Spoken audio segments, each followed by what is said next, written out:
I saw online an advertisement from a media research company looking for qualified people to do a proper review of an upcoming TV show and to see if the responders fit their demographic profile. People were to be at a certain place at a certain time.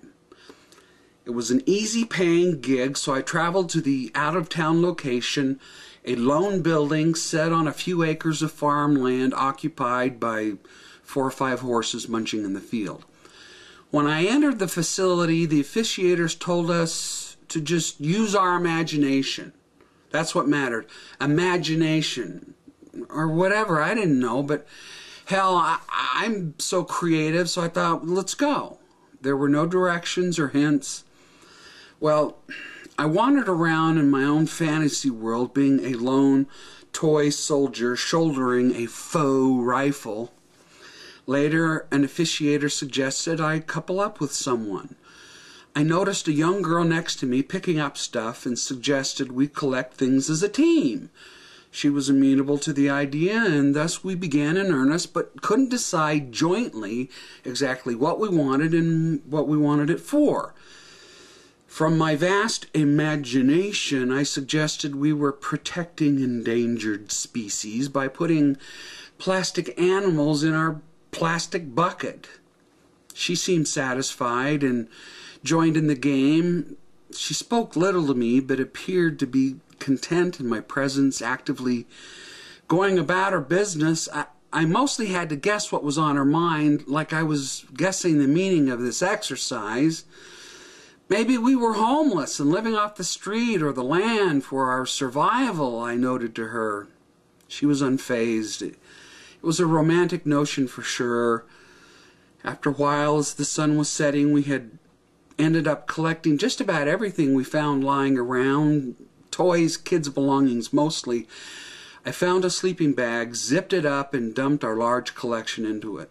We walked and walked farther away from the group and into the open field. After all this time, I had never asked her name.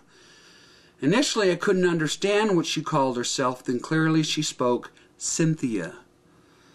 But I remembered someone else calling her Sophia earlier. She quietly followed my every lead as I hauled the sack. Suddenly, she stopped and asked what I considered our bundled lot worth. Happily a lot, I thought. I mentioned we might sell our merchandise and do something fun with the profit together.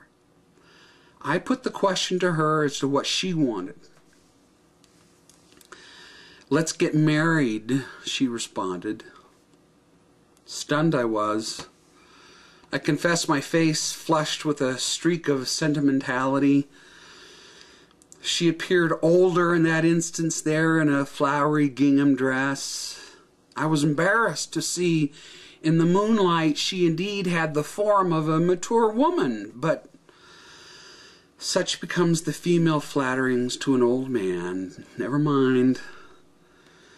In my confused musings, the dear girl disappeared in the dark without my notice, then reappeared with a very young man by her side.